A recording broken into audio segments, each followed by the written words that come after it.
We made it to Jerusalem. The weather here is a lot nicer. Chana prays in Shiloh at the Mishkan. Her prayer is one of pure gratitude on the birth of Shmuel after so many years of being barren. And she prays in the Mishkan, which is a temporary dwelling space of the Shechina, of the divine presence. But that singular prayer is going to change everything. Shmuel, the prophet, is going to anoint the first kings of Israel. He's going to anoint Saul and David after him. David is going to be the father of Shlomo, who will build the Beit Hamikdash, the permanent house of prayer. We can even hear, maybe just slightly, prayer still coming from these hills. This spot in East Talpiot is a place where our forefather, the one who we connect to the tefillah of Shacharit, of the morning prayers, Avraham, leaves the city of Hebron and he walks to Har HaMoriah, which is the place of the temple right over there. And he stops here. He's about to do Akedat Yitzchak, the binding of Isaac, and he lifts his eyes up and he sees the place from afar. This is going to be the foundation of our connection to Hashem, that prayer that's going to expand and become national. Chana's individual prayer and a temporary mishkan is going to turn into our national prayer, and it's a permanent dwelling place in the holy city of Jerusalem that is spread out before our eyes. Let's go into the city and see how that happens and how it's so connected to each and every one of us today. Let's go.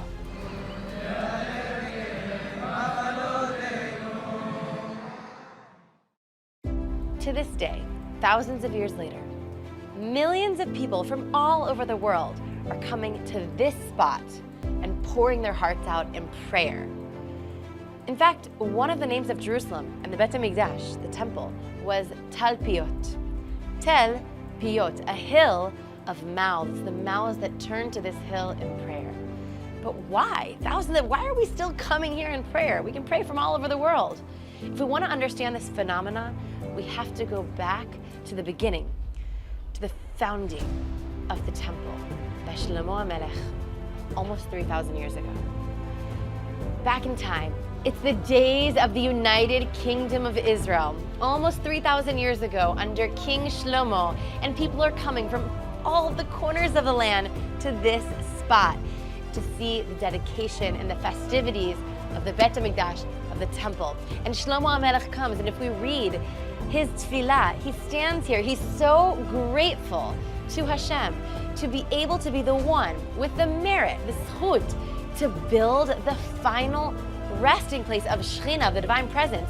We were in Shiloh. Shiloh was the mishkan. The mishkan was temporary. Here we finally get the permanent spot, and Shlomo HaMelech is in an immense sense of gratitude, and just like Chana before him, he pours his heart out in prayer. And in fact, the beginning of his prayer is very reminiscent to the prayer of Chana in Shiloh. In Melachim Aleph, Perek Chet, Pasuk Lamed, we have the idea of what it is, the crux of it. V'shamata el tchinat avdecha v'amcha Yisrael asher yitpalelu el hamakom hazeh, v'ata tishma el hamakom shivtecha el hashamayim, v'shamata v'salachta. And when you hear the supplications which your servant and your people Israel offer towards this place, give heed, hear them in your heavenly abode. Hear them and pardon. This is going to be the place of prayer. This isn't just a holy site. It's not just a temple.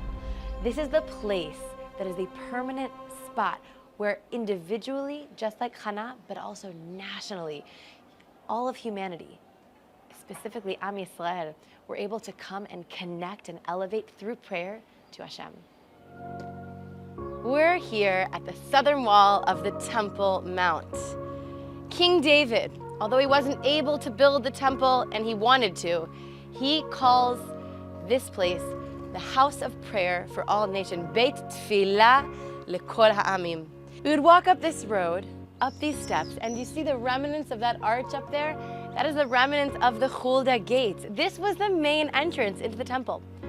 3 times a year, we'd walk through those gates into a long tunnel underground and finally pop up into the middle of the courtyard of the most beautiful building that ever existed in the world. We're walking up to a remnant of our temple. A remnant where we can see what life was like We can also see what destruction was like. Walking here, we can feel what it was like, this house of prayer, 2,000 years ago. There were shops and merchants, there was noises and music and singing and food and smells. People would come here in the happiest times. Why? That's our topic, tefillah, to pray. Pesach, Sukkot, and Shavuot, they're praying here.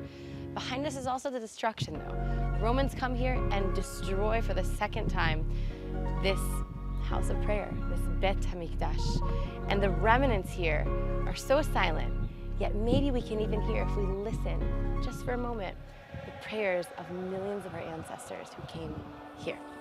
And if our topic is gratitude and being in a place of gratitude and prayer, our ancestors, the first prayer from gratitude as a nation, also happened here. The Korban Todah, the thanks offering.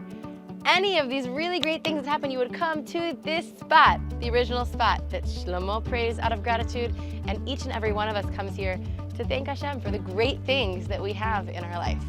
So standing here, take a small moment, even you at your home, think about what I'm grateful for.